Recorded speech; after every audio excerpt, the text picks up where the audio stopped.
Hey, Off-Season After Dark fans, glad to have you here for episode 13. And we have a friendly face with us, one of our partners on SEC After Dark from Thursdays. We have Bossman, who, as Corey always says, is one half of the Biscuits and SEC combo. We specifically are here, though, to talk about Texas A&M and SEC football. A lot of my Minnesota and Big Ten people have had questions, talked about A&M, wondering, what to expect. So it made sense to bring in someone who's on the ground floor with Aggie football and here to talk about it. So, Bossman, glad to have you here. Absolutely. Mike, it's good to be here, man. Thank you for having me on. We had you on Biscuits and SEC a couple weeks ago. You did a great job filling in, and we enjoy your show as well. So when you asked us to do this, and Hammer's on the road again, he's out for a little bit of vacation. So he wasn't able to join because I know he really wanted to talk some Aggie football. But for those who don't know, maybe I'll get Hammer on for a week up to the week leading up to Gamecocks Aggies. There you go. Absolutely, he would love to do that.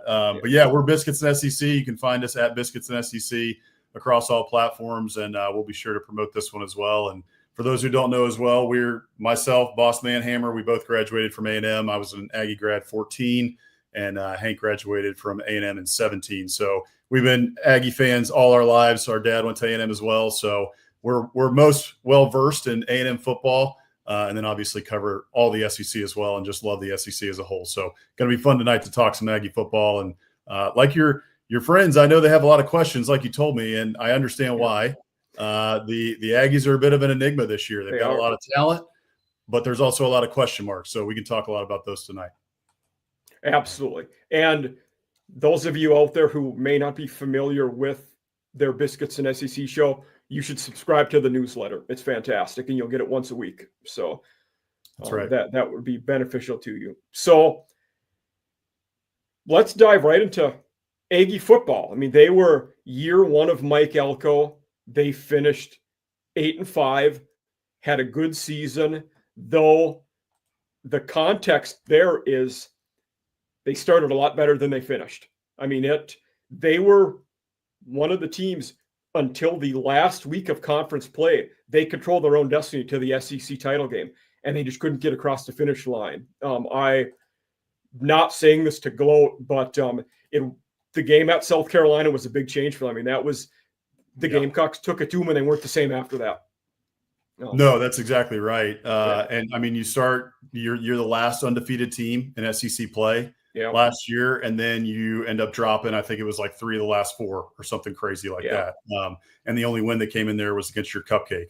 So you lost the last couple of games in the SEC, lose to South Carolina, lose a tough one to Auburn. That might have been the worst one because Auburn wasn't that good last year. And they had so many chances to put Auburn away and just couldn't do it that game. Without a doubt. And they had a great comeback, right? I think Auburn went up 21-0. Jarquez Hunter was just going off, and so was Peyton Thorne. And it looked like Auburn was going to run away with it. And then Marcel Reed leads a really nice comeback to get back, to halftime, close to even if it wasn't even. And then from there, they were able to keep it going in the second half. They had those chances, like you said, to put Auburn away.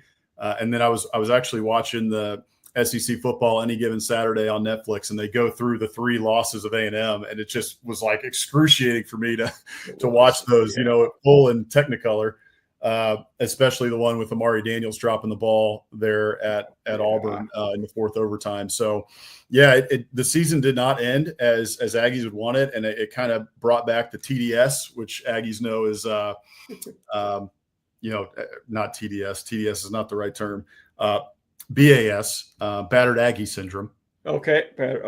So Battered Aggie Syndrome, for those who are unaware, it is just Aggies who have just seen the same movie over and over again for a long time. It goes straight to the joke of Texas 8-4. There's high expectations every single year, and then for whatever reason, A&M ends up in the same place every time, and we've seen the same movie before. So it was kind of similar to that. And I do think, though, that once the season was over and we got into the offseason, Aggies were able to really look back, especially the fan base, and kind of, take a deep breath and look at the totality of the season in year one of Mike Elko and having to put in his culture into the program, had to really root out a lot of, problems in the previous culture with Jimbo Fisher and how that locker room was run. And overall, there's a lot of positives that you can take away from year one of the Mike Elko era. Again, like you said, absolutely into that last game against Texas. And you had your chances against Texas too. You get 3 turnovers, a pick 6. You have chances to really, and you're on the 1-yard line twice and can't punch it in. So you had your chances against Texas.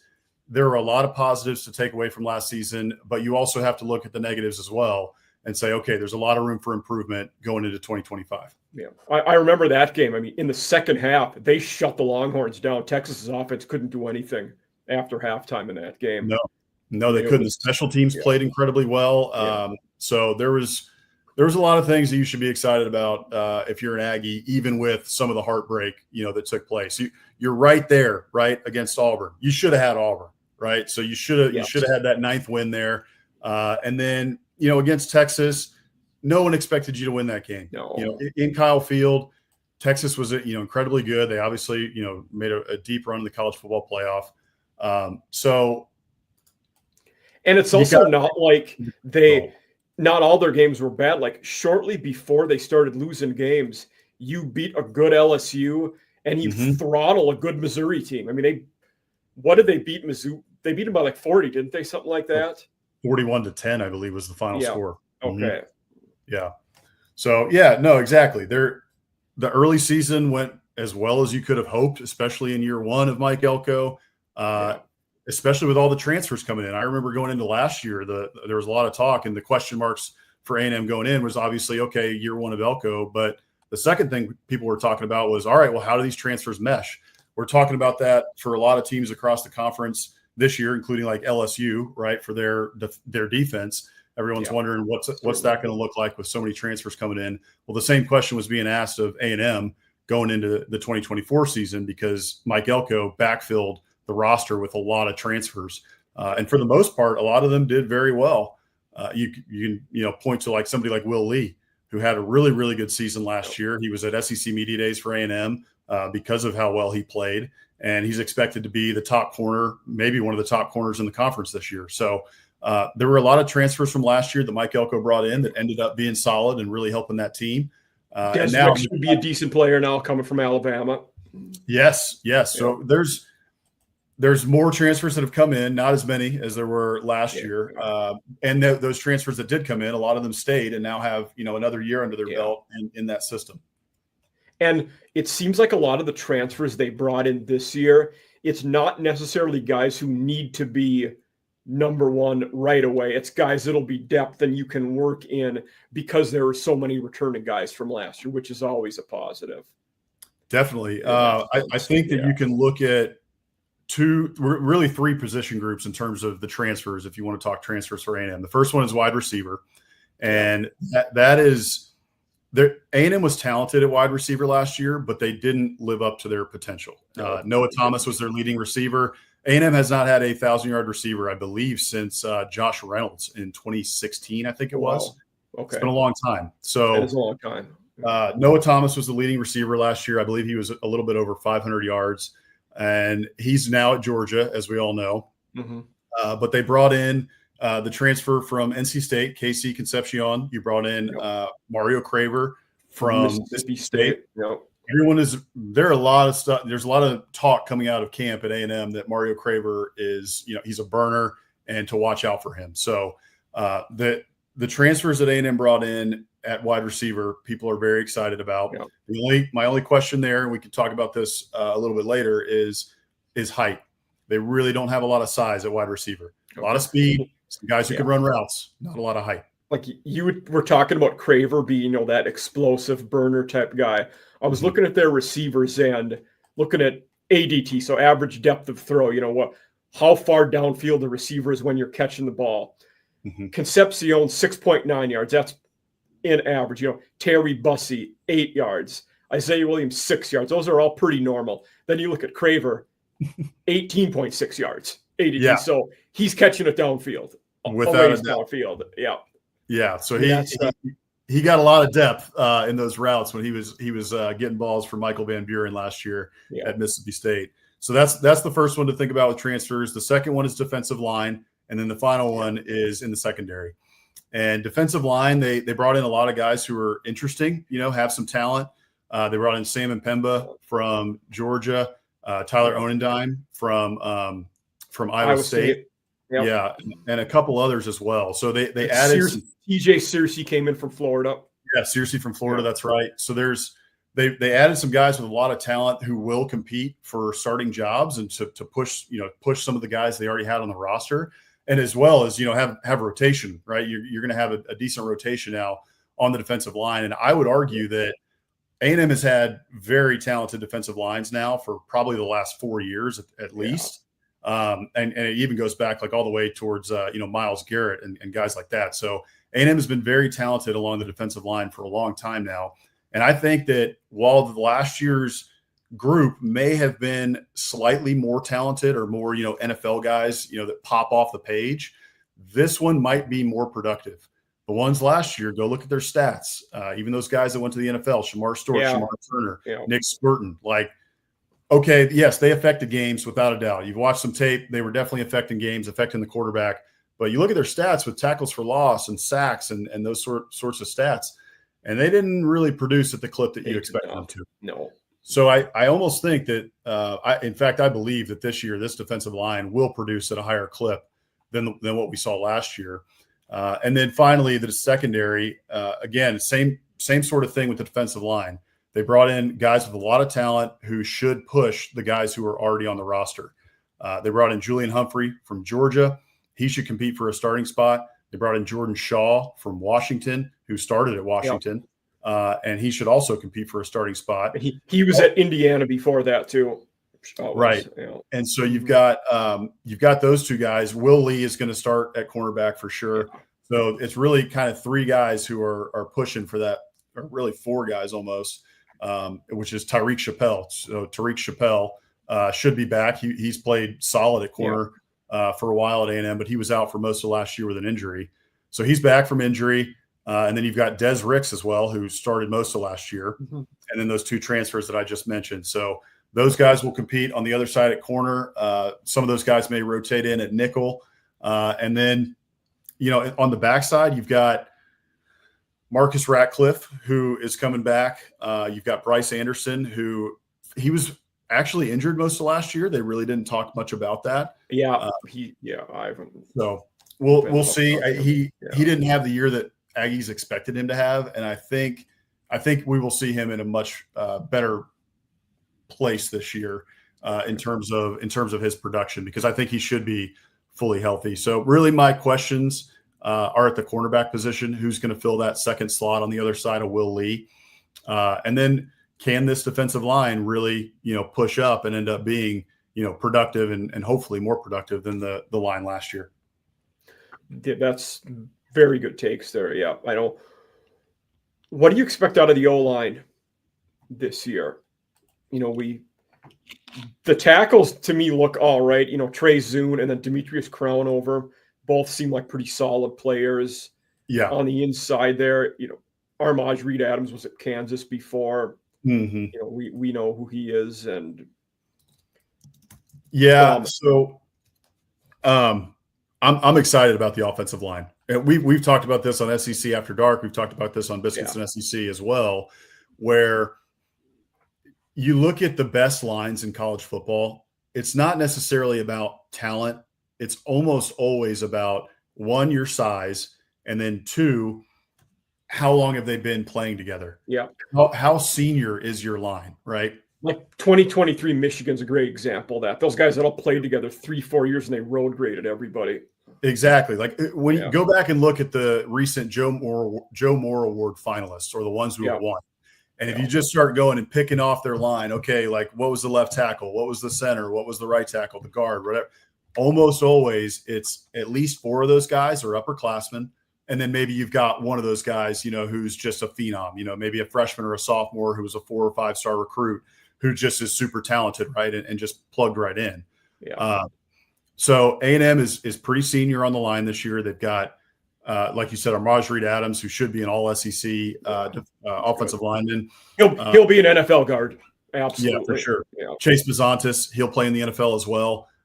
So A&M has those two things that I just mentioned. They've got size on the line, and they also have that seniority. And they remind me a lot of the Aggie line from 2020, which got them to that 9-1 season. They were road graders. I believe they finished second in the Joe Moore Award voting.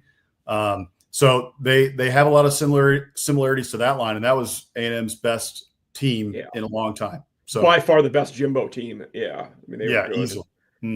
For sure. One thing I remember that has stuck out to me about A&M was during the summer you always have, I forget what outlet does it, but basically they interview all the SEC coaches anonymously and get feedback on, you know, the other teams and their impressions and whatnot. Yeah. And they said the overwhelming one that came out with, you know, the Aggies is how much better their O&D lines are under Elko. And they said an opposing head coach said within a couple years, they will be the toughest team in the conference to play in the trenches. And that comes by building a culture and having stability in your program. That's exactly right. And that's the thing that I think A&M was missing during the Jimbo years. Okay, they had a lot of talent, right? Okay. It wasn't, they were as talented as anybody. Crazy talent. Yeah, I mean, they looked like those Alabama lines of old, right? Like during the Saban years where you just would look across the line and you know, I remember hearing media personalities talk about when they would go to an Alabama game and they would just look around and see the offensive line, and then they look at the defensive line, and then they would look across the field at the other team, even some teams in the SEC, and just be like, this is like their line is just so much bigger and so much more talented because all those guys were 4 or 5 stars. And then also depth pieces were 4 and 5 stars during that time. So A&M under Jimbo got to that point where they had some of the most intimidating lines, especially along the defensive line in the conference. But while they had flashes of, you know, serious production and really like blowing games up, and there were certain games, right, where you would just look up and it's like jump off the page, 8 sacks or something like that. There was a couple games like that, but they weren't able to have that consistency. And I think the piece was really missing that you alluded to is the culture part. They kind of had a lazy culture, truth be told, and I don't think that they really wanted it. And you could see that in the way they played. And they also lost that, especially when Mike Elko left. Yeah, you saw the difference when Mike Elko left and went to Duke, and how that kind of dropped off. And so now that Elko's back, there was a reason Jimbo hired him from Notre Dame in the first place. Yeah, and he was the best coach on that staff, like including Jimbo. So he brings just a chip on your shoulder, kind of lunch pail mentality, like a Virginia Tech mentality almost of you know, just put your nose in the dirt and go after people. And so I think that A&M has that back under him, and I think you're going to really see that over the next couple of years. And I think it really will start this year with this line. That's a good take. Yeah, I like that, Bill. As a non-A&M person, I'm sure you guys have spent hours thinking about this, and everybody talks about it. But why did it go wrong for Jimbo and how did it go wrong is a fascinating question. I don't know if we'll ever have – there's probably not one – there's probably a multitude of answers. But because he clearly is a good coach. The guy won a national title at a different school and was good. He recruited as well as anybody. Like what it took for that to go as bad as it did, I don't know that I'll ever understand it. And I actually always – part of it was going to follow in Florida State, but I always liked him and thought he was a good coach. Then it just didn't go well. And he wasn't anywhere near meeting expectations. Right. I've spent forever thinking about this. And I was thinking about it in game, during the 5-7 year. And then 2 years ago, right, when and there were so many times where, go back and look at the schedule. Like A&M never was really getting blown out.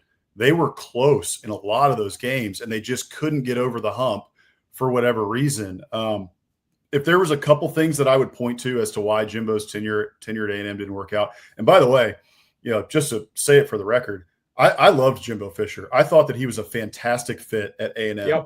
I wish that Jimbo had gotten a statue at A&M and that he'd been our coach for 12 years. Yeah. It just didn't work out that way. And did you see his interview yesterday with Freddie Stevenson? I saw a couple clips of it. I'm going to go back and watch it. It's actually a fantastic interview. It's like 2.5 hours long. I've only got through about half of it, but the bit I saw was like he's not blaming anybody else. He's not, throwing anybody else under the bus. He's talking about who he is, and it was good, I thought.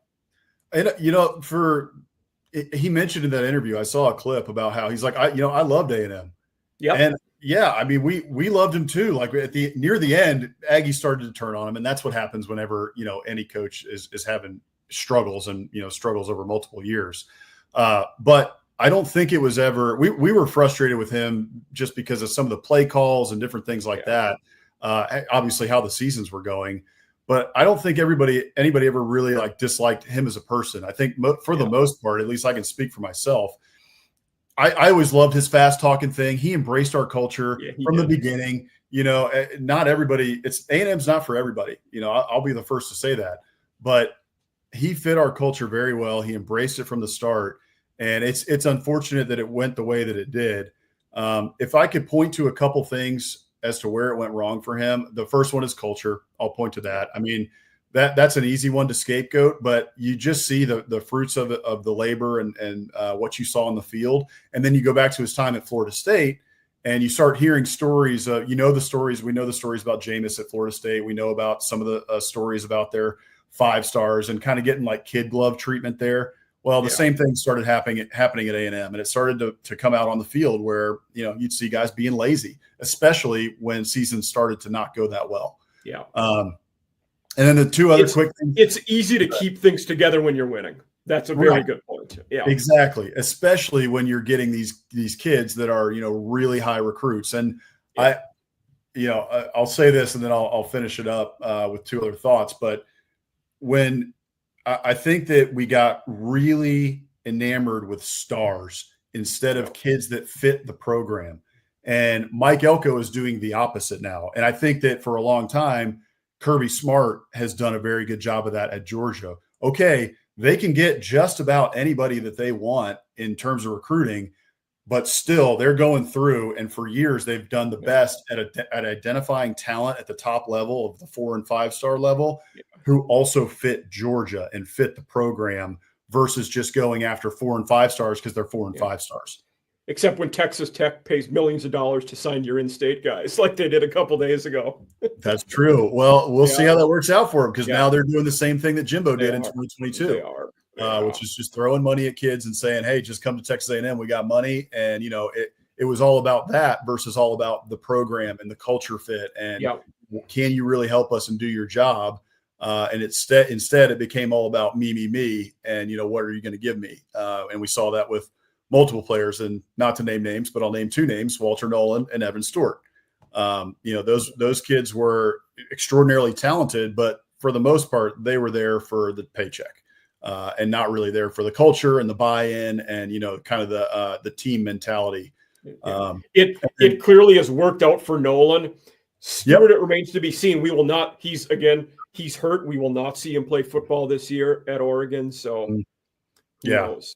Yeah. So the final 2 things I'll say about the Jimbo era, I think it's 2 things. I think it's the fact that his quarterbacks were continuously hurt. Yeah. Kind of his fault because the offensive line and the coach that he hired and Steve Adazio, they were porous. And so constantly you had quarterback turnover. I mean, they didn't have a quarterback start and finish the season since 2020 when Kellen Mond was the starter. I don't know if it was on SEC After Dark, but I brought this up one time to someone. And, I said, there's a revisionist history world where either Haynes King or Connor Wegman stays healthy and Jimbo still has his job there. Totally could have happened. I mean, it's extremely unfortunate that they had to go through that. I mean, there was one season, right? The season 2 or 3 years ago, they started 4 different quarterbacks at one time. That was the year. I think it would have been 21. I want to say because that was the year they came to Williams-Brice, and I was like 6-7 minutes late getting to the game, and it was 17-0 by the time I showed up because the Gamecocks returned the opening kickoff, got a turnover, got another turnover, and I'm pretty sure that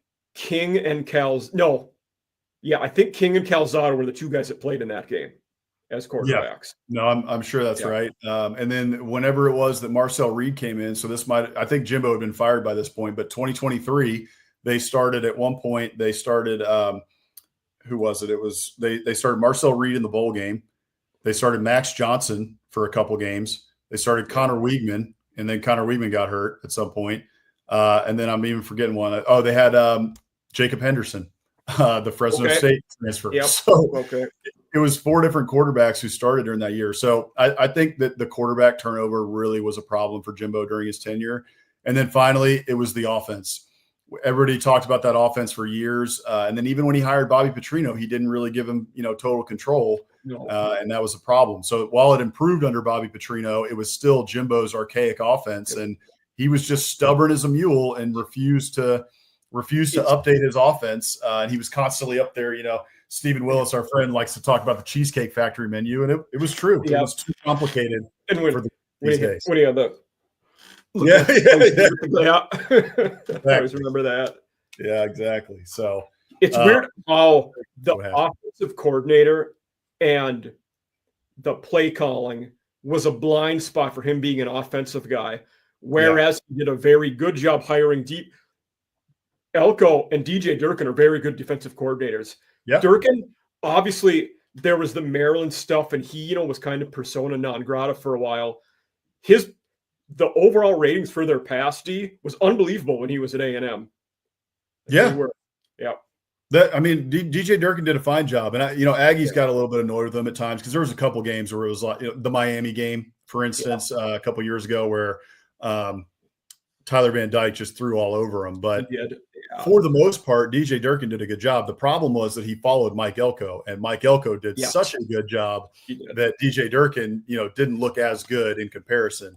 But overall, he's a good coordinator. And Jimbo's staff, go back and look at his staffs. Like it was littered with guys who were solid recruiters, solid coaches, guys who had a lot of pedigree. But, to some degree, like some of those just really did not work out. I mean, there's a couple that I can think of off the bat. One, obviously, I mentioned earlier, Steve Adazio, who's a, well-respected coach, a longtime Hall of Fame offensive line coach.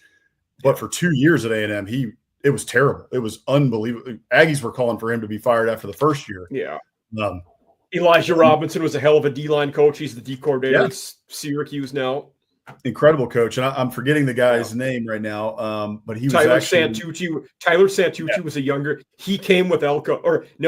He went with Elko to Duke and then was at Georgia. He's now with the Ravens as linebackers coach. Well, I'm happy for him because Aggies at the time, we did not like him because our linebacker play at the time was not very good. Elko liked him, which is why he took him to Duke. But the linebacker play when Santucci was there was it was okay. There were times where it was not great. But then the two sins that he had was he lost Anthony Hill to Texas and he lost Harold Perkins to LSU, both who at one time were committed to Texas A&M. So I didn't know the Perkins one, to be honest. Yep.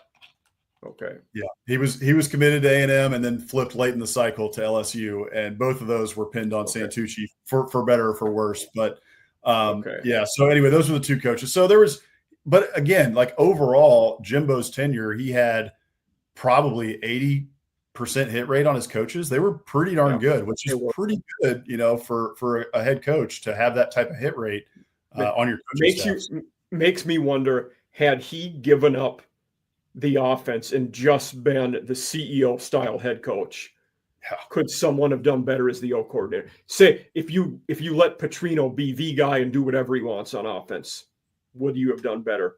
Arkansas did a lot better when they did it last year. Yeah, I'm aware. I think that really frustrated me when I heard Petrino talk about that, and it made sense because we kept watching that offense throughout the year, and Aggies were excited, like, okay, hopefully, he's giving Bobby Petrino the reins, and we were starting to watch this offense like through a couple games, and we're like, this looks really familiar. There's a couple of twists. There's a couple things it looks like Bobby's put in, but for the most part, this looks like something we've seen for the last 4 years. So we were getting a little frustrated with that. And then Bobby Petrino comes out after the season and says, yeah, Jimbo wanted me to learn his playbook. Yeah, well, okay. That was the problem. Yeah. I don't remember him saying that. That's interesting. Yeah. Mm-hmm. Yeah, he did a podcast. I can't remember who it was. I believe it was a Hogs podcast, actually, right after he got hired. And they were just asking him about his time at A&M. And he mostly had, generally positive things to say about it. But one thing he did say was that. I folks can go find it on Google or something, but he essentially was like, he said it flat out. He was like, when I got to A&M, I was trying to figure out what we're going to do. And Jimbo told me that he wanted me to learn the playbook because he wanted continuity with the kids who already knew the nomenclature, right? So you're continuing something that wasn't working. Exactly. That's the thing. Yeah. It's like, okay, hey, I understand that if you want some continuity, and that, logically makes sense to me. It might be easier to implement or have you come in and put your twists in. But at the end of the day, this had not been working for 2 years. And sometimes, even further than that in specific games, going back all the way to like 2021. So. Yeah. And one of those situations where, like, if you're, Petrino, it's, you didn't hire me because of my name. You didn't hire me to learn your playbook. You hired me because I was a head coach at Louisville. I was with the Falcons. I was at Arkansas. I was at Western Kentucky. My offenses have done a lot at a lot of different places. That's why you hired me. Well, exactly. To be honest with you, it was a little surprising to me to hear Petrino say that. I think Petrino was just trying to get back into the SEC, and get back into a higher coaching job to try to get, a bigger job. And you left a Missouri State who he took to the playoffs, and right. You knew was jumping up to the FBS a couple of years later, as they are this year. Right. So he was trying to get back into the Power Four conferences, however he had to do that. And so this was a good opportunity for him. So I think he took the job knowing that, even though he knew that he probably was not going to have full control of the offense, because otherwise most coaches don't take that unless you're giving me full control. And Petrino has also been around long enough and is enough of a wily veteran to know that if this goes bad and we all get fired, he's going to take the blame and not me. I'm going to come away from this scot-free. Exactly. I'll be fine. And I can blame it on him, which is exactly what he ended up doing. Yeah. Yeah. But let's shift to, we'll do the schedule at the end. Okay. One of our usual segments we do is looking at the head coaches of the conference. I'm sure our SEC After Dark users are familiar with us talking about this on that show, but we've only seen it once on Off Season After Dark. To me, with this list, 1 and 2, pretty tough to debate either of those two. I don't know if you can really spin it any other way than those guys are at 1 and 2. Yep. I think that 3 through 8 is where it gets interesting, though. I made my own list, parallel to this when we had the Mississippi State guy on, just to compare. But are you in agreement with Kirby and Sark at 1 and 2? Yeah, I don't think there's any doubt there, frankly, right now. They've accomplished Kirby's won multiple titles. Sark has been right on the verge of it. He's recruiting at an incredibly high clip. He's got Texas. Finally, I think that Horns can say Texas is back. Texas is back, yeah. So I put them at 1 and 2 for sure. So then we have the next, that next group is where the questions come about. 3 through 5, I have a little different than this. For me, I went at 3, DeBoer. I mean, we're 2 years removed from playing for a national title. We've won at every school we've been at, and we might be being too hard on him. The guy he took over for was a decent coach, to say the least. I mean, what was his name? It's escaping me. Yeah, exactly. I mean, to say that, he won 9 games and people are saying, if he has a bad 2025, he'll be on the hot seat. Give me a break here, people. I know. And also, hey, by the way, how soon you guys forget. I'm not sure if you remember a guy named Mike Shula or Mike Price, but how dare you talk about the game? How dare you talk about the Gamecocks offensive coordinator that way? Hey, he's made a comeback. I'm excited to see what he does with Lenore Sellers, but we all know what happened when he was at Alabama, and I don't even think all that was on him. But at the end of the day, it wasn't great. And up until last year, he's been in the NFL since then. This is going to be his first year coach, NFL for years. Yeah. I think he's fine. I think he's good. He's redeemed himself. I think he'll be a good offensive coordinator at South Carolina. But it didn't work at Bama. But all I'm saying is that hey, look, there has been incredible times at Alabama. They have, one of the winningest programs in college football history, but there have been some valleys. And so to say that DeBoer is on the hot seat potentially, if he doesn't make the playoff, like, give me a break. I mean, before Saban, it was the string of former Bear Bryant players that never succeeded. You had Mike DuBose, Shula, Perkins was okay, but I mean they had a lot of misses in there too. Yeah. Well, I could be forgetting one in there, but wasn't my Aggie Gene Stallings the last national title winning coach for Alabama until Nick Saban, and that was in like 1991. Yes, they beat Miami in that one. I do remember watching that game when I was younger. But yeah, you had Bill Curry, Gene Stallings, Mike DuBose. We forgot about another Aggie. Dennis Franchione had that job for a couple of years. He did. Yeah. Yep. I would like to forget about him. Yeah. Okay. And he was right before Mike Shula. Yeah. Yeah, he was. And he was good. Franchione had him going. Like, that was why A&M went after him. It was another Jimbo situation. They threw a money bag at Dennis Franchione and said, hey, come to College Station. And I believe the year before he went to A&M, Alabama was 10-2, if I remember right. They were. I just looked at that. Yes, they were. Yeah. Yeah. So anyway, there's been some peaks in Alabama history, some valleys. I am a big believer in Kalen DeBoer. Just look at his history. I think he's going to get it right at Alabama. And I think he's going to get it right starting this year. Yeah. Frankly, and now we got him and now him and Grubb are getting the band back together. I think that'll help. Exactly. They're extremely talented, as they always are at Alabama. He's recruited very well. So I know Alabama fans, they want to be in the playoff and national title every single year. I totally understand that. But I have a little faith. I think it's going to be okay. And not to throw shade at Jalen Milroe. He was a good college QB, but now they have a guy that fits their system. They were putting a square peg in a round hole with Milroe. You couldn't bench him, but he didn't fit what you wanted to do. Now you got a guy that you got to pick who is going to fit what you're doing. Exactly. And if he's not the guy, you got two guys behind him who really are talented as well. You got Keelan Russell and Austin Mack, who followed you from Washington. Yeah. Right. It might be one of the best quarterback rooms in totality in the country. So it has to be. I can't think of a top three in the country that's better than that. I can't either, especially in the age of the transfer portal, right? Yeah. Like it's very hard to have depth at the QB position. Right now, you might have two, right?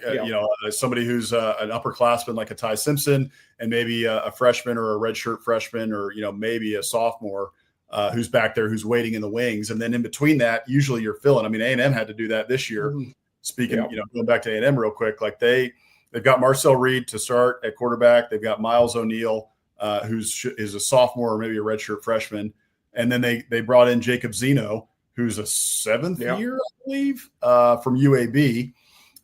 So they have some talent there, but not a lot of depth, not depth like they've had before. And part of that is due to the transfer portal. Yeah. You are correct. We are in year 7. Zeno, 3 years at Baylor, 3 at UAB, and now he's at Texas A&M. Yeah. There you go. So we'll see who ends up being the backup for the Aggies. Yeah. There's a lot. People are excited about Miles O'Neill. I actually heard Colin Klein talking about him yesterday, and he's had a very good camp. So I wouldn't be surprised at all to see Jacob Zeno listed as the backup, or possibly the and/or slash with Zeno and Miles O'Neill. But if Miles O'Neill is needed, or if a backup is needed, I would not be surprised to see Miles O'Neill come in and be the one to get the reps. And for the Gamecocks, I feel good backup-wise because you have Air Noland, who was a 5-star recruit that transferred from Ohio State. And I'm hearing too, correct me if I'm wrong, I'm hearing he might even be the third stringer behind, it's like Luke Doty, or there was another one too in there. Doty's in his 5th or 6th year. No, I'd be surprised they might kind of list him there as a courtesy. I would be surprised. I have seen Luke Doty play football, and I do not think he could win SEC games if he was in there. I get that. Maybe I might be misremembering here, but Beamer said something about it the other day that I caught, where he was talking about how Aaron Noland he's been doing well, but right now somebody's in front of him. And I thought he mentioned Luke Doty, which surprised me. That also could be Beamer throwing smoke out there, Could be. So, I don't know. Yeah, that's a good one to know though. But Doty and Cutter Woods is another true freshman who could end up being the guy down the road for them, but he won't see the field this year. But with the coaching one, I had DeBoer 3rd, Brian Kelly 4, and Kiffin 5 on my list. So I could see that. How do you think you would round out your top 5 after Smart and Sark? I put DeBoer in the top 5. I think he's getting a knock just because he's Alabama. Yeah, I put him in the top 5. I think he'd probably be 4. I'd probably put Heupel one above him. And then I would put Lane Kiffin at the 5, and then I'd probably put Brian Kelly there at 6. Okay. So, I went DeBoer, Kelly, Kiffin, Heupel at 6, Drinkwitz, and then Beamer. And I like Eli Drinkwitz a lot. Like for an opponent, I think Drink is a fantastic coach, but there's so many good guys in front of him, it's tough to put him up there. And you probably could make the case for Drink a little higher, but Heupel made the playoffs last year. You got to give him credit for that. Yeah, exactly. And what he's done at Tennessee is nothing short of a miracle. I mean, remember what he inherited. It was a mess. They were awful, yeah. Completely a mess. And he has got that program right back on track and competing for national titles. He made the playoff last year. Also, by the way, some of the coaches are judged by wins and losses, obviously.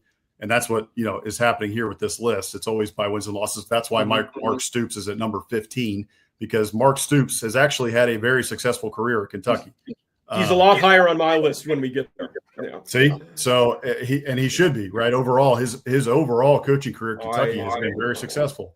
But he's being judged on the wins and losses and the recency bias of last year, which was bad. But I have him at 11.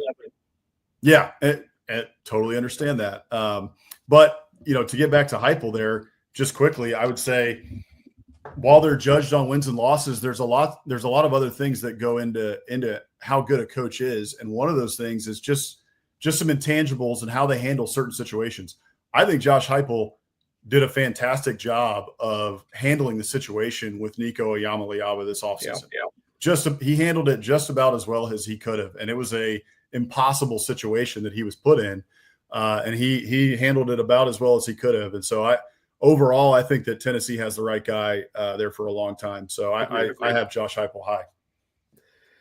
And with that Heupel situation with Nico, that was tough because if you handle it poorly or a different way, you alienate everybody else at the expense of keeping him happy. Correct. And he probably made the right decision. Now, maybe my words will come back to bite me. Nobody wants to lose a QB that's a redshirt freshman that takes you to the playoffs, but it was probably the better alternative of the two. Right. And in that sort of situation, you are put in the impossible position, it's the words I've been using for a while on it, because if you make the wrong decision, you are at risk of losing the team. And then if you lose the team, eventually it, trickles down. You can lose the fan base. I mean, hey, I have seen this happen before. I had a front row seat to Kevin Sumlin when he had Kyle Allen and Kyler Murray, and he did lose the locker room because they treated Kyler Murray with kid gloves. Kyle and tried to placate his dad. They had his dad in offensive meetings, which is insane. I didn't know that. Yeah, so they lost the locker. He lost the locker room because of the decisions that he made. And eventually that trickled down to losing the fan base very quickly after that. And then it was pretty much over for him, within the next 2 or 3 years, 2 years. So that can happen, but Josh Heupel didn't. He made the right decision. And I, in fact, think that he galvanized the locker room as well as the fan base to get behind him. And that fan base there likes him now. They are a fan base that would turn quick if things weren't going well, though. Yeah, I mean, we've seen that with them before. I mean, but I even think that now with that, they've pretty much have I would say a mulligan year. They can't go 4-8. Everybody will be pissed if they go 4-8. But if they go 7-5 or if they go 8-4, I think that which I think they will. I think 8-4 is probably that because you look even with Nico, I think they still regressed. Dylan Sampson was the best running back in the conference. He's gone. They were the best run D in the conference. They lost most of their front seven. They have a lot to replace, and their receivers can't stay healthy right now. No, they can't. They have a lot of question marks. In fact, I would put them at the top of the conference. Top 3 in the conference in terms of question marks. But again, they'd certainly be up there. Yeah. Mm-hmm. Yeah. So for me, it pained my heart. But Shane Beamer at 8, as well as Beamer's a guy that took over a terrible situation from Will Muschamp. Even though I don't know if you know this, Muschamp has a Coach of the Week award named after him on one of my sister shows. I've heard of this. It's a great award. It's a very highly coveted award by coaches across the conference and across the nation. By the way, I heard Kenny Dillingham won the Muschamp Coach of the Week award last week, so I know he's pumped about that. Yeah, because we weren't sure if they were average at practice or if they were good but an average team. It was very confusing. I don't even think he knew what he was talking about. But he was not happy. But Beamer's great. He's a guy I hope the Gamecocks can keep him. But 8 is fair for him. Yep. I also had Elko at 9, one spot, and then I also did have Napier at 10. I bumped up Stoops to 11. His career he's the best football coach they've ever had at Kentucky. Yeah. Those people there don't appreciate him as much as they should. You were a backwater, nothing school before him, and now you're pretty good at football. The people at Texas A&M didn't appreciate him either. And by the way, I was one of the ones who didn't want him, so I'll just put that out there. But at the same time, you got a better option, I think. Yeah. Well, that's right. He just wasn't a great fit. Ross Bjork really screwed that one up. But at the end of the day, he got the right guy, Mike Elko. But it just wasn't the right fit at A&M. It wasn't the right time, and that's why Tex Ags and the rest of the A&M fan base went crazy over it. But again, he is underappreciated at Kentucky. He has had an incredible run at Kentucky. Kentucky has never had a run like they have had under Mark Stoops. So overall, if we're talking about this, again, this list definitely has a lot of recency bias. So I'm with you. I would rank Mark Stoops a lot higher just based on the overall accomplishment at Kentucky. So I had Stoops at 11, Hugh Freeze at 12. Yep. Sam Pittman slots in where he is here at 13. Then I had Venables at 14. I think Oklahoma's better this year, but Venables has only had one good year in 3 there. And it was when they were in the Big 12 still. His first year, they weren't good. Then they did have the good year in the Big 12. Then last year, there was a lot of growing pains in their first year in the SEC. They've had a great offseason. I think Arbuckle was a great hire for Venables, but he has to show it still. It's still a lot of what ifs with him. Yeah. I had Clark Lee at 15. And to me, this list is the recency bias you talked about there. He's had one year that wasn't trash. Yeah. And that year was still 7-5. They weren't great. They were 7-5. Let's not, call it what it isn't. Yeah. I mean, or 7-6, sorry, they were. 7-6. But no one's gotten more miles out of one win against Alabama than Clark Lee and Diego Pavia have. Now, that's my soapbox for the night, though, when I become grouchy when talking about that topic.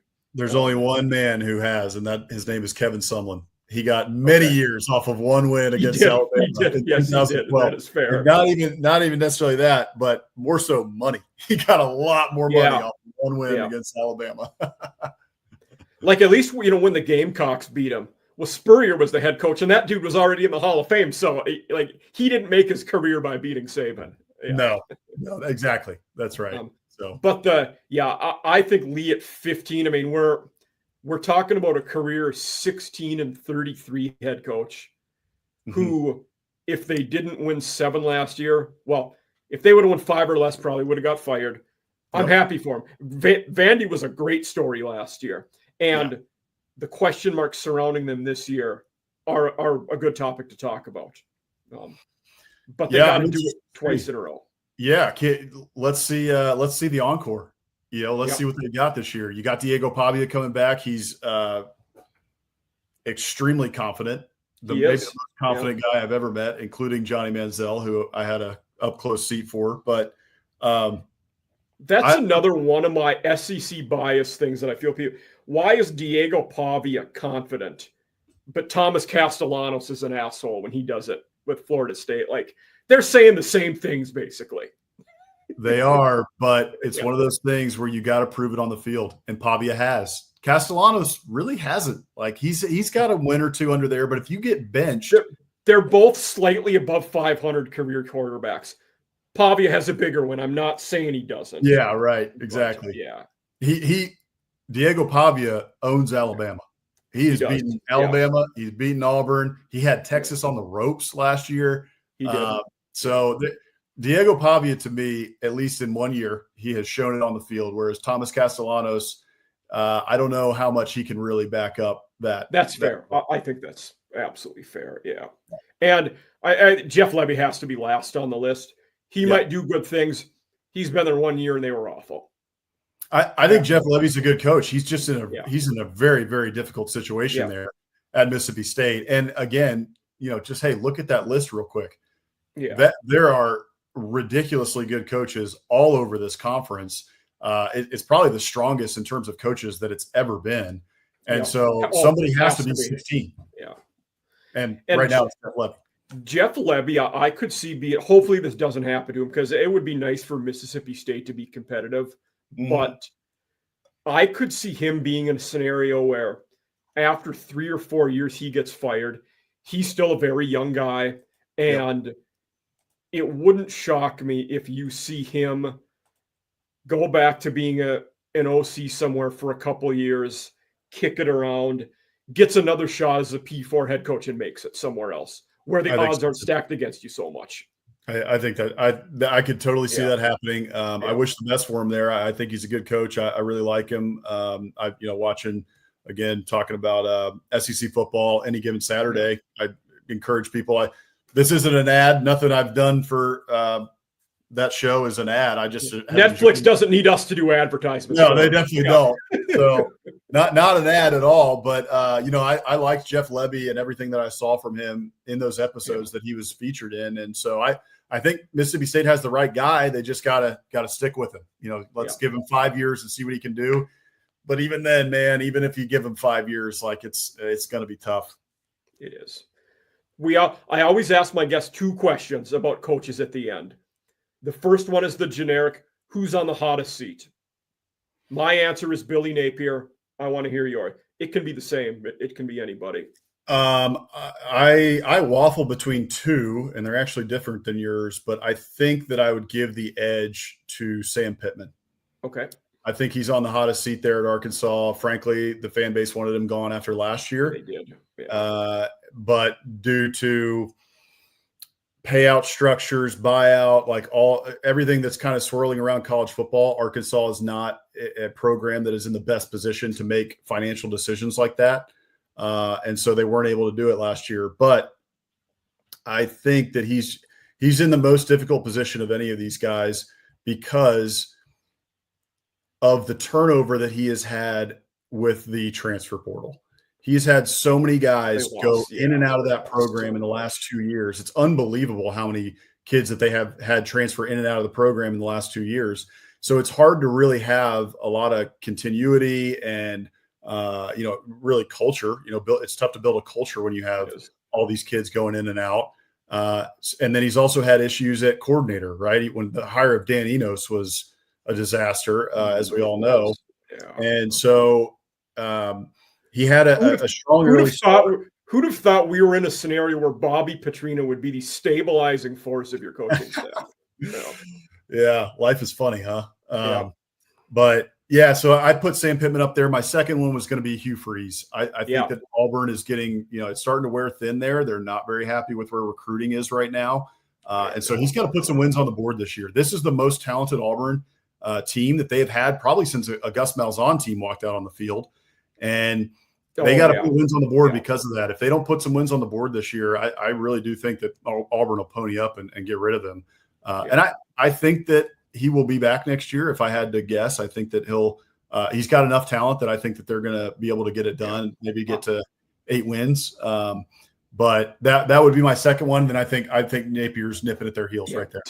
To the way you worded it there, I think you're right that Freeze is more likely to be back than Pittman, but we're also including age as a factor into this too. And Sam Pittman could be retiring soon. And he's at that age, maybe he wants to retire. Maybe he just wants to go and coach O-line somewhere for a couple of years to, stick around. But I think that's a factor with him. And he's a guy that, doesn't have to prove anything to anybody either, at his age. So I think he's at the point where, and he said this publicly, he wants to retire on his terms. Yep. And so he wants to get Arkansas back to a point where he feels he is leaving the program in good hands to whoever it goes to next.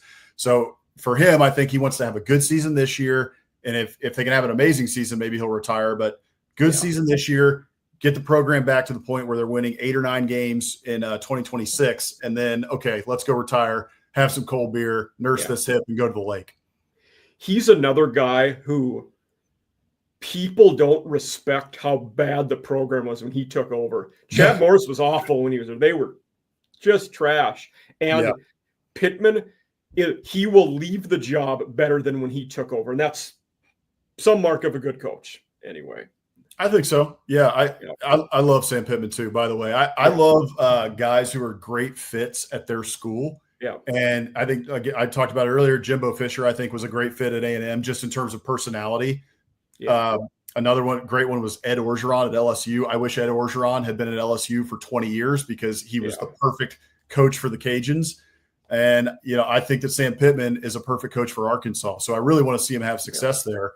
I just worry that for all the factors that we talked about, I put him at the top of the hot seat list. I would also say this is not here nor there, but Sam Pittman's the most likable of these 16 guys, probably. Like the guy you have lunch with, have a drink and hang out with. Like, totally. He just seems like a nice dude. Yeah. If I'm a parent and my kid is getting recruited to go to SEC schools, I'm telling him, put Arkansas at the top of your list because Sam Pittman's a great man, a great coach. He's going to get my son ready for both the next level and for life as in total. So I love Sam Pittman. What if they would respond a question with, is their offensive coordinator a good man? I think, hey, having been in PR for a long time, you can answer the question that you want to answer. You don't have to answer the exact question. I think you say, that's a great way to put it. Yeah. He's a great coach.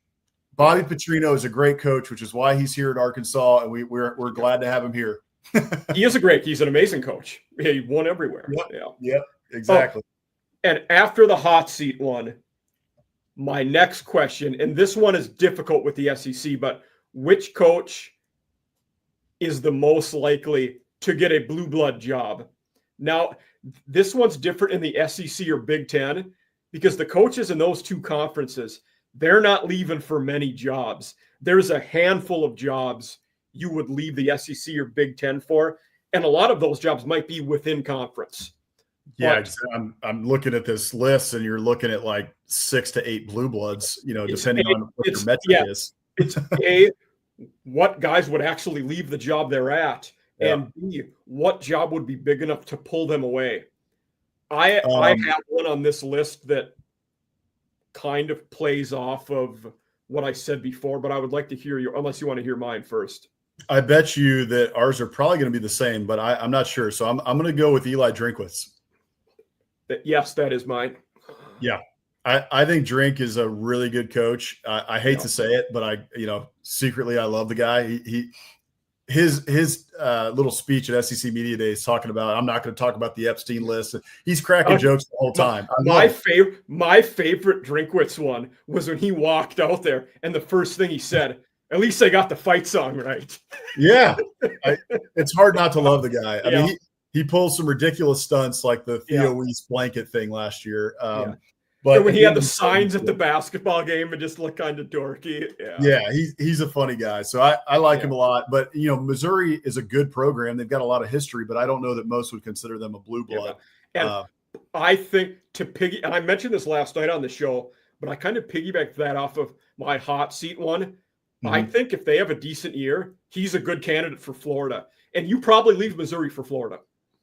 Yeah, you probably do. He would be my pick. The other one I could see potentially maybe is Clark Lee if he continues to build Vanderbilt, but even Clark Lee's tough because Vandy is his alma mater.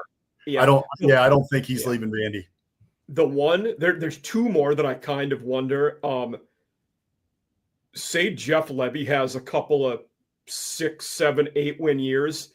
Does he realize I hit the ceiling here? We're never going to be elite, and maybe take another job somewhere else if offered, just seeing the possibilities. And then the thing that keeps me awake at night, the fear behind the closet for me, is if Venables gets fired and Oklahoma would try to hire Shane Beamer away. Because that's where he was an assistant before, and had he stuck around one more year, he probably gets that job when Lincoln Riley leaves. By a lot of accounts say that he would have been the guy there. Yeah. And even the Gamecock in me, if Oklahoma offers you, it would be you at least listen to him and talk to him. You got to listen. Yeah, you do. But the only thing that I think Shane Beamer loves Columbia, South Carolina. He was a coach there before, as you know. He was. Yep.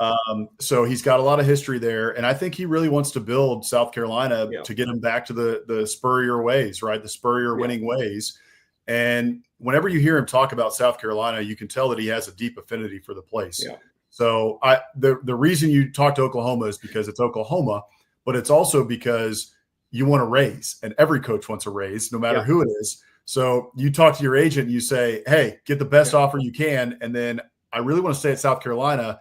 I'm going to go back over here and talk to the South Carolina athletic department and see if we can't, meet in the middle, or, at least maybe match Oklahoma or get us close, because I would like to stay here. Yeah. But at the very least, let's try to get a raise. Yeah. And to your talking to your agent notion, I think 12 or 13 of the SEC coaches have Jimmy Sexton as their agent. So they almost all have the same guy. Yeah, exactly. Yeah, that's right. But, but the Beamer one, I like him, obviously. The one that I think is an overblown rumor with him is people say, well, if Brent Pry gets fired, Virginia Tech could offer him. He's an alumni there. Frank was there forever. He's not leaving South Carolina to go to Virginia Tech. I don't think he is either. And I think he actually talks about this in Any Given Saturday on Netflix. I didn't see it yet. Okay. He's, it makes sense. It's the same as for anybody, right? At the end of the day, if your dad is a famous coach or just a famous person of any degree, you really want to make your own way. And he talks about that and says, I wanted to be Shane Beamer. I love my dad. He taught me everything I know, but at the end of the day, I want to make my own path, and I can do that here at South Carolina. Yeah. And so I really don't see him, while he loves Virginia Tech, he loves Blacksburg, and he grew up there, I don't see him going back there. I think that's fair. Especially, by the way, because he has South Carolina on an upward trajectory, and Virginia Tech has been, kind of treading water now, really, since Frank Beamer left. Yeah. It's not an easy job to go back and rebuild. You had Justin Fuente struggled. Pry is struggling. They're not in a good spot right now. And both of those guys, I think, are pretty good coaches, honestly. Yeah. So it's in the new era of college football, Virginia Tech is just a tough job. Yeah. I'm going to add in one coaching question that I haven't done with anybody else, but this applies for Big Ten and SEC more than anybody else. One coach here you could see going to the NFL. For me, it's probably DeBoer. I don't know that you'd leave Bama, but the way he coaches, his style, it makes the most sense to me. Sark would have been the other one I would have said, but tough to leave. You're not going to make that much money in the NFL. Yeah. And I don't know. I mean, your chances of winning are a lot tougher in the NFL too. Like you're leaving amazing gigs. I don't think. I have a tough time seeing Steve Sarkisian leave Texas, especially because of how it went with the Falcons. It was okay when he was there with the Falcons that one year. I would look at two others. I would look at Eli Drinkwitz being one, another guy we talked about a lot, and then maybe Brian Kelly. If things go sideways at LSU or get a little weird, okay, they're 8-5 or whatever, right?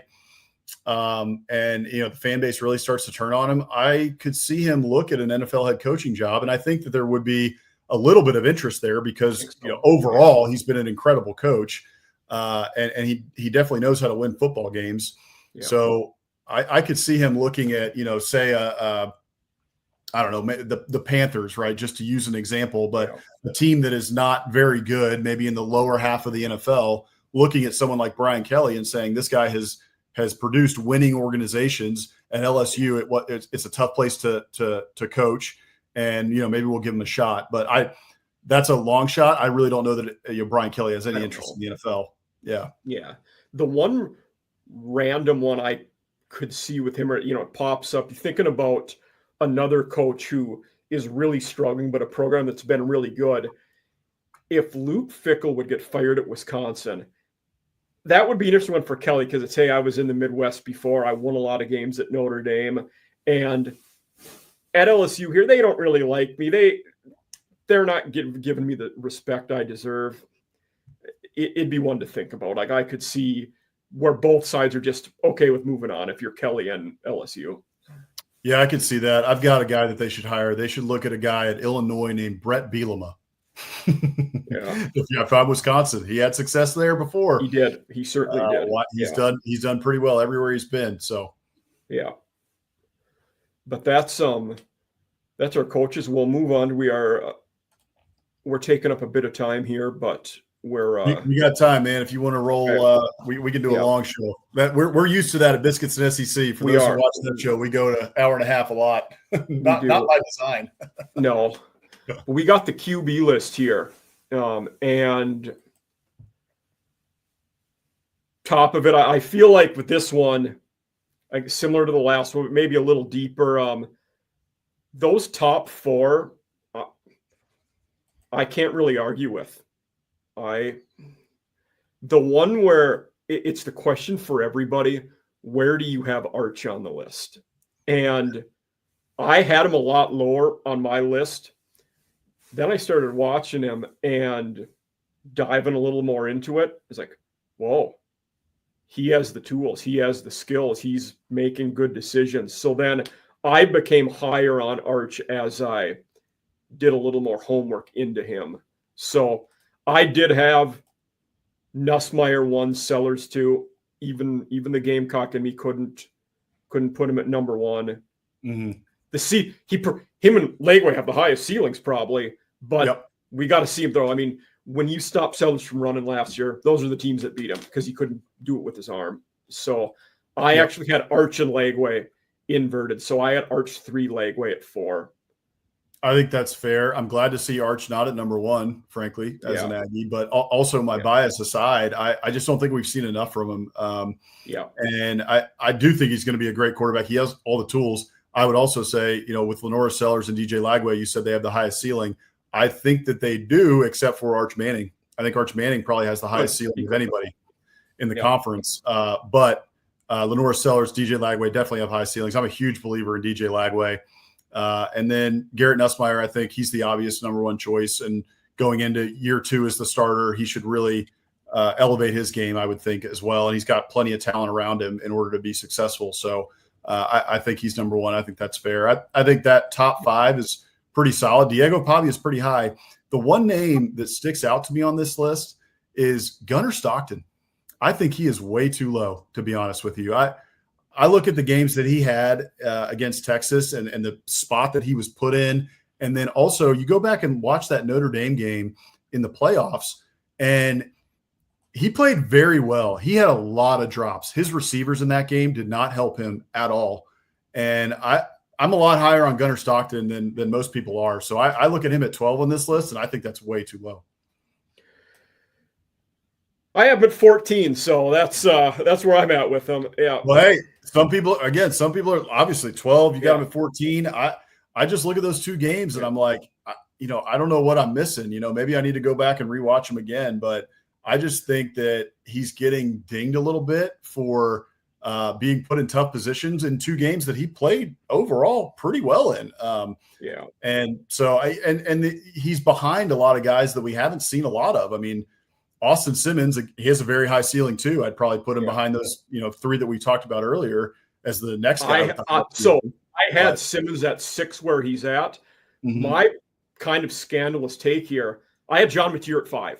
Big believer in Mateer. He was fantastic at Wazoo. He's with his old coordinator.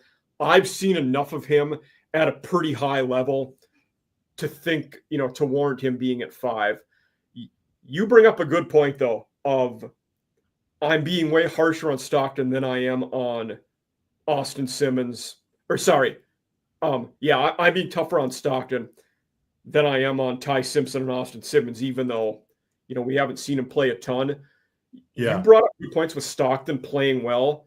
The defenses haven't planned for him yet, though. And I wonder if there's going to be limitations in his passing game and the throws he can make.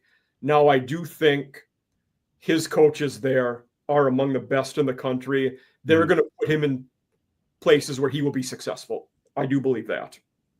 Yeah, I think so too. And he's also got a much better receiving core this year. They brought in Noah Thomas from A&M. They brought in Zachariah Branch from USC. I mean, there's a lot of talent in that Georgia receiver room. Oscar Delp comes back at tight end. So I really like the position that Gunnar Stockton's in. I personally think he's too low on these lists. I look at Mateer and I'm hearing all the hype. I understand why it's there. My worry with that is that Oklahoma has one of the toughest schedules in the country, and John Mateer has never played an SEC schedule. So let's see it. I'm kind of a wait and see guy with John Mateer. I think that, sure, there's a lot of people talking him up, have watched a lot of tape of him. Jordan Rogers of the SEC Network being one of them. He's super high on Mateer. So I'm interested to see what he's got. I think he's probably good right there around 10 because the Wazoo schedule versus an SEC schedule, very different. Yeah. No, it certainly is. Yeah, it is a lot different. So I had Simmons 6, Pavia 7, Taylon Green at 8, Marcel Reed at 9. Mm-hmm. So I think that's fair. I think Reed and Green to me they're almost tough to differentiate between those two at this point. I think we both seen flashes. We both seen not so great things. We need. If either of those teams is going to make a big jump this year, it's because their QB is going to be more consistent.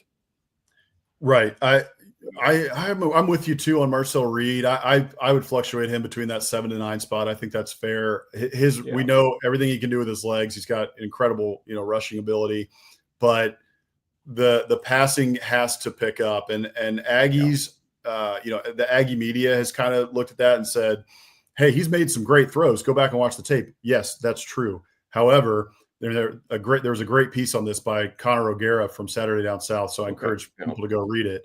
But he essentially said, "Hey, A&M fans, we have a right to question Marcel Reed's passing ability," and he goes through the different advanced metrics and statistics on Marcel Reed as to why he's making this conclusion.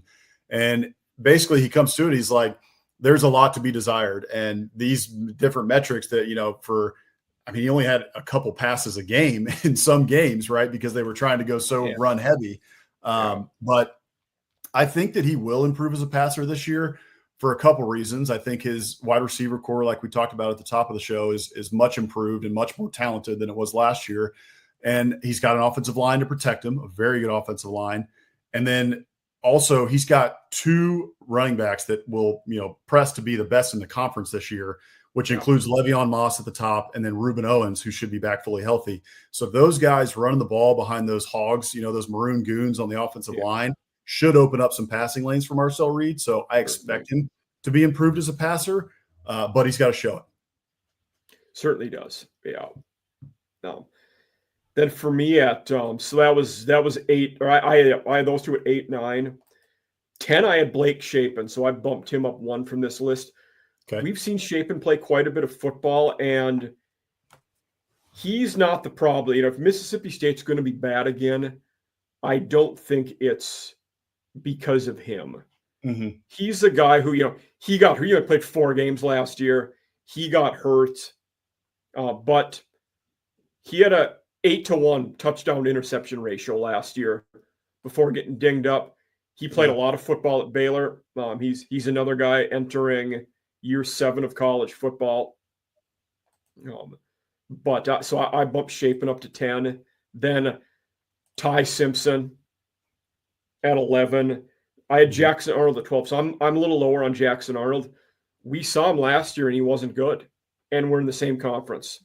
Yeah. Is how I look at that. Now, there are certainly some people that are very high on Auburn and Jackson Arnold. He's the guy for me that, it has to be a prove it, moment for him. So I need to see Arnold do it before I'm going to really be sold on him. Yeah, I'm with you. He's got the talent to do it. He's just got to put it together. Another guy I look at on this list, I think he's way too low. Zach Calzada from Kentucky should be number 1 on this list. Okay. I make jokes. How many QBs on this list have beaten Alabama? It is not many.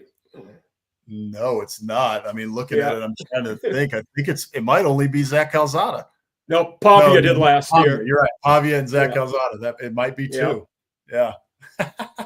That's funny. I think it is. I think it has to be only those 2 because I think it is. Nussmeier didn't play when LSU beat him, and right. They haven't lost many other games, and certainly Aguilar didn't beat him at Tennessee. So no. Oh, you know who the other one is? Jackson Arnold, number 9 at Auburn. He beat them last year. You're right. Oh, Hawkins might have played that game. I don't know that Arnold. I got to check this out because I don't know. I promise you, it was Arnold. He played. Okay. Yeah. Okay. He had a pretty good game on the ground, if I remember right. I think he ran all over him. Okay. I remember that one. I wasn't watching it a ton. I was in and out watching it because I forget who the Gamecocks played, but they had a big game that night. You're right. Yeah. Jackson Arnold, 9 for 11, 68 yards passing. They won the game. Yeah, exactly. Yeah. And there was, turnovers from Alabama. Alabama shot themselves in the foot multiple times. They did. But but so my one last question for you on this list here, who on this list do you think who could jump up the most? Like who could make the biggest jump on this list? Because I got one name in mind, but I want to hear who you would think. For me, it's tough not to say Ty Simpson. Yeah. Just because of the offense he's in with those coaches. He has maybe the best left tackle in the country blocking for him in Caden Proctor. The receivers are legit. Grubb's there now. So that answer is more about the system than him. If I'm taking a guy who I think could jump up because of himself, I'd probably say Bo Pribula. I think they know Drink knows enough what he's doing, and it wasn't like they waited around and shopped in the portal. They got him right away when Penn State season was still going on. They identified him early as this is the guy we want. And that tells me they see something in Pribula, even though we've really only seen him run the ball a lot so far. I could see that. That's not a bad bad call out there. It's tough not to say Simpson though. Like looking at the right side of this list, guys. So that's my thought was Ty Simpson. The only other one I could see too is if we're looking specifically at this list and not ours, John Mateer at 10. You could easily see him. And he's a 5 on my list. That's why I didn't count him. Yeah, right. Exactly. Who do you think has the biggest chance to bust? And for me, I have no problem saying it. I think this list, or the 2 busts, also have to be the 2 with the highest ceiling. Sellers and Legway have the potential to throw up duds if things go wrong for them. I put Lenore Sellers at number 1 for potential for biggest bust. I'm a big believer in him. I really like him. Yeah. I think I've said this before. I talked about it a little in my 16 and 16 overview of the program on Biscuits SEC. That was your first one, wasn't it? Wasn't that the first one?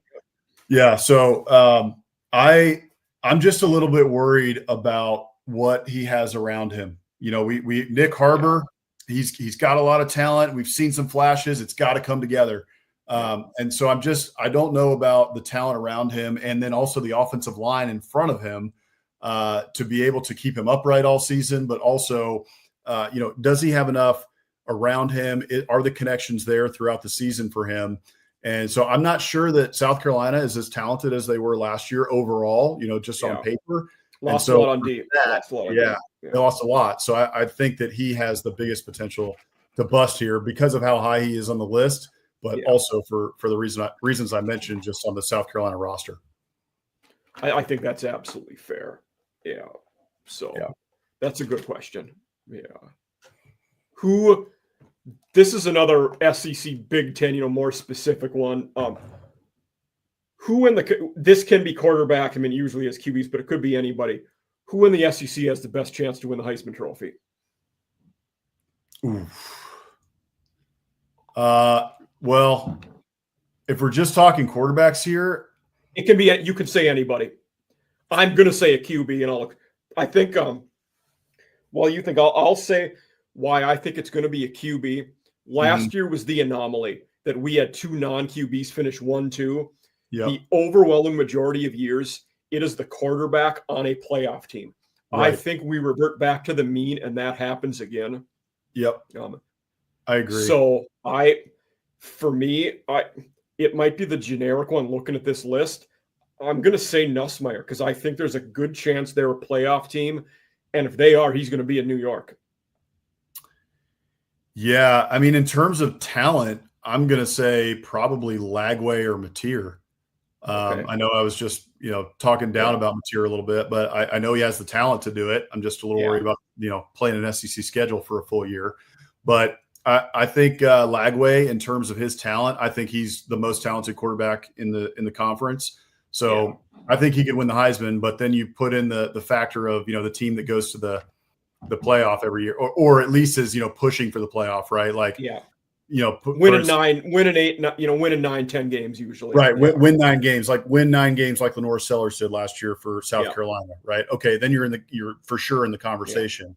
If Lagway only wins 7 or 8 games, I don't think he can win it. No, I agree. I totally agree. He'll be in the conversation, but he'll be super dark horse. Maybe get an invite to New York, but probably not. So I'm with you. It's probably got to be Nussmeier. The wild card for me is Arch. They got a good chance to go to the playoffs, and he has the name recognition and the buzz. I mean, there are variables he has that nobody else has, and that have nothing to do with him either.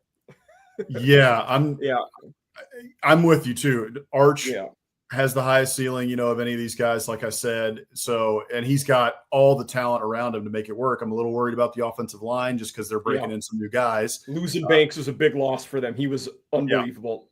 For sure. So their line actually regressed from the year prior, surprisingly, last year.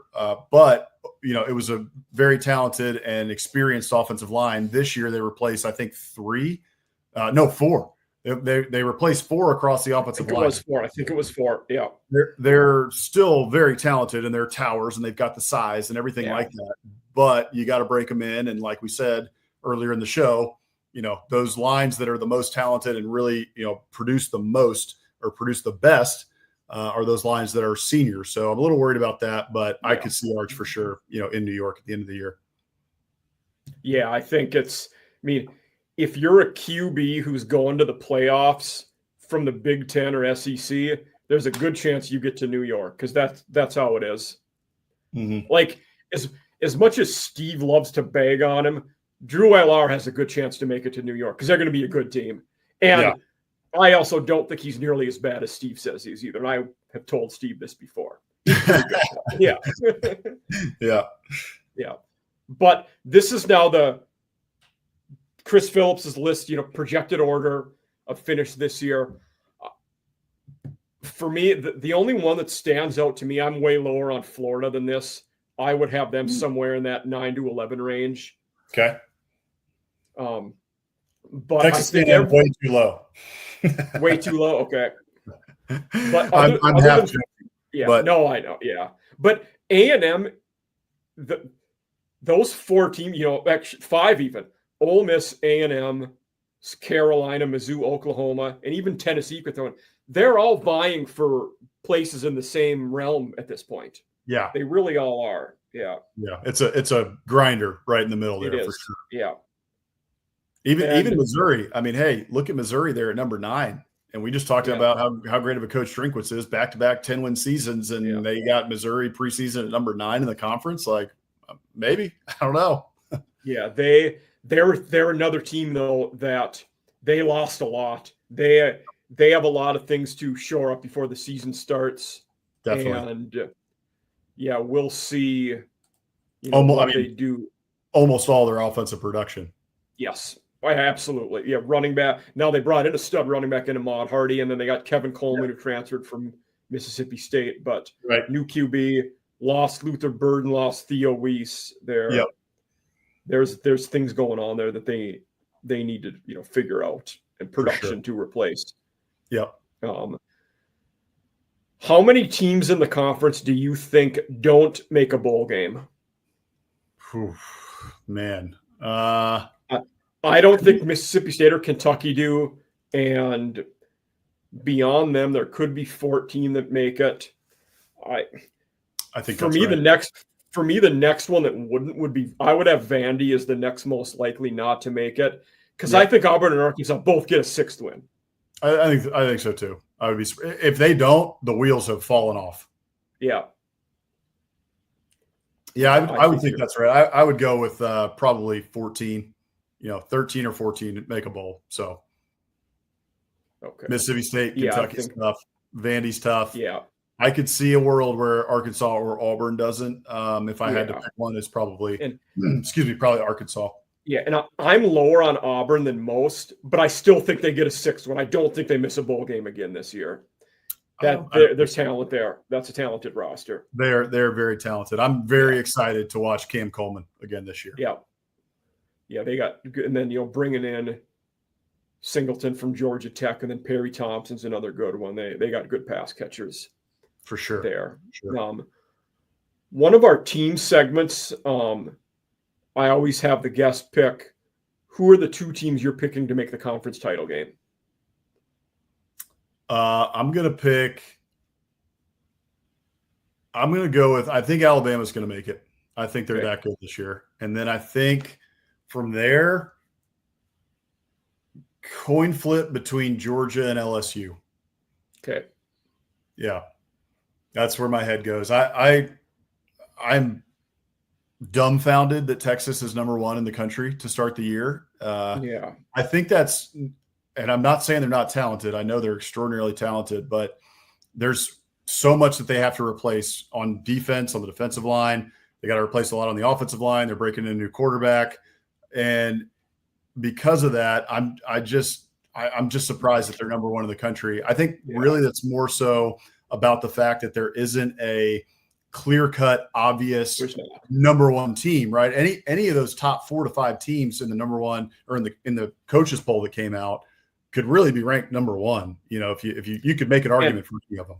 And out of the elite top teams this year, only Clemson and Penn State return their quarterback. I think that's another layer there. All of these teams are breaking in new QBs, it seems like. Right. And I think that's a big part of it. So, but because of that, though, that's why I don't pick Texas to go to the conference title game. Maybe it's partly my bias, my maroon colored glasses, but I also think that there's an argument that, I just made, which is that they're replacing so much. It's tough to repeat and get back to where you were the next year. And Sark has built a machine there, but replacing all that production, breaking in a new quarterback behind an offensive line that's new, especially out of the gate, you got to play Ohio State. You very well could leave Columbus 0-1 and and then from there, like that doesn't, have implications for the conference title game, but it has implications for the playoff. So it does. There's just some things there with Texas that I think it makes it difficult to put them where I sit now in the preseason into the conference title game, where I look at Alabama, Georgia, and LSU, and I'm a little bit more confident there in what those guys have coming back and the talent there, et cetera, to put them in the conference title game. Yeah. So I'm going LSU and Bama for mine. I waffle Bama and Texas for the second one, but I do lean Bama. So I'm going LSU and Bama as the 2 I picked for the conference title. Now, what SEC teams make the playoff? And I think this year is different from last year. I think 4 SEC teams get in this year. Okay. In looking at it, which the math there, I also think only 3 Big Ten teams get in. So, last year the Big Ten got 4. This year I think it's Ohio State, Penn State, Oregon. I don't think Indiana. I think they're good. I don't think Indiana makes it back. Okay. And there's one more spot. We don't know if the ACC will get 2 again. We're not sure about the Big 12, 1 or 2. But I think the SEC gets 4 this year. I'll go homer with you. I think we get 4 as well. I think it's Alabama, Georgia, LSU, and then let me give you a hot take here. I think the Texas A&M game to end the year is for a playoff spot. Okay, so I'm going to go LSU, Bama, Texas, Ole Miss is the 4 that get in. Oh, Ole Miss, man, that's okay. Yeah. All right, I like it. I think Lane finally gets over that hump of. I mean, last year losing 3, they were disappointing. That was a team that should have won 11 or 12 games, it was disappointing that they didn't make it. And I also, in looking at Ole Miss's schedule, I think it's more favorable than it could be. So Ole Miss doesn't play Georgia. Oh, they do play Georgia. They don't play Alabama. They don't play Texas. They don't play Tennessee. Gotcha. Okay. I like it. I like it. It's a less talented roster this year at Ole Miss, but that might be why some people are sleeping on them, you know? And so there's definitely a world I could see, especially if Austin Simmons is that dude. And like everybody thinks, you know, who he's going to be. All the folks around Oxford think that he's going to be incredible. And he very well could be. And if he is, then we definitely are talking about Ole Miss for a playoff spot at the end of the year. Unbiased observer Steve Willis says he's the real deal. So yeah, no bias there. That's right. Yeah. But I'm those are the 4 I would have. It's funny, the Mississippi State guy I had on, we always end our show with the hot take, bold take, whatever you want to call it. His bold take was LSU wins a national title.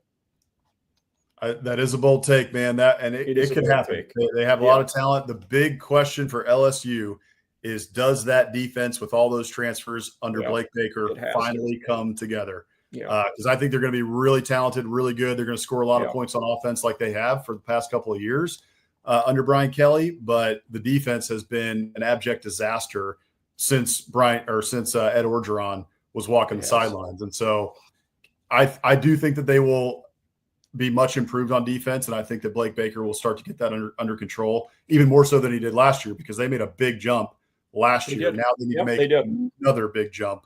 They were in the 60s, I think, last year.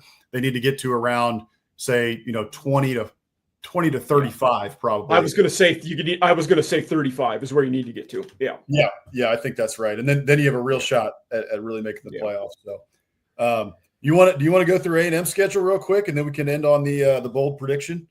I would love to. Yes, let's do it.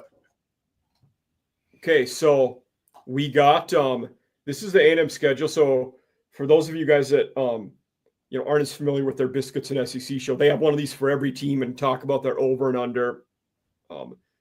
So they have the nice graphics here, and thankfully with the A&M one, we don't have any Microsoft Windows 95 graphics you need to get for this one. No, thank God. Like you just yeah, I know who Sanford is. I know who Utah State is. I didn't have to go find any LIU or exactly. And UTSA, the Roadrunner is a unique one, so it stands out. Yeah. I'm interested to see that one too, because that's Jeff Traylor there at UTSA. He's a fantastic coach. The A&M job. Before Mike Elko was hired, he really tried to make a run at it, and I'm glad we didn't end up hiring him. But I think he's a hell of a coach. So he's done a very good job since he's been at UTSA. Sure, it was a little bit of a down year last year, but I think they'll be a little better this year, and it'll just be fun to have him coming to Kyle Field. And they were a relatively new football program too that he took over. They haven't been around for too long. Yeah, but you have the over-under. He's at 7.5. Did you pick them to hit the over or the under?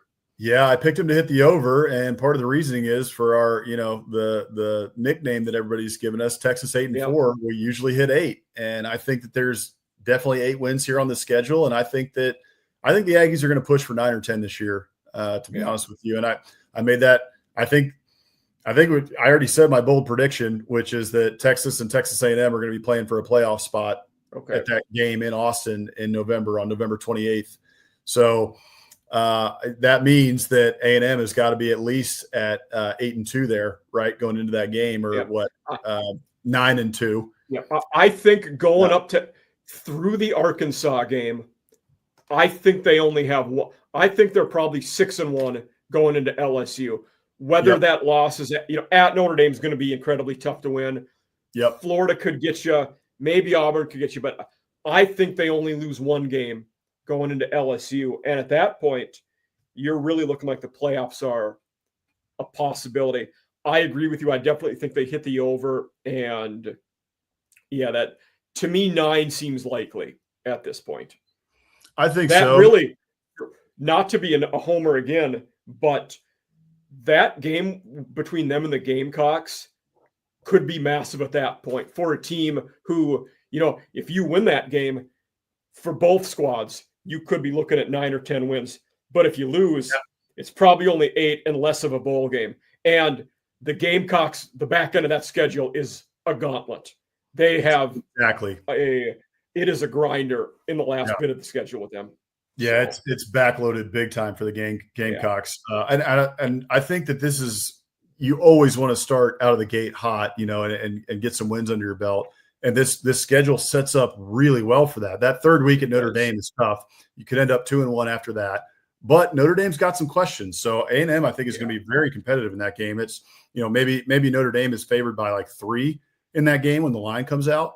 But then you get Auburn at home. You get a bye after Notre Dame. Then you get Auburn at home. Then you get Mississippi State at home. Then you get the Gators at home. So you get 3 straight home games. And then you have to feel really good about your chances against Arkansas. Sure, you're going to walk into a cauldron in Fayetteville. Arkansas fans hate A&M.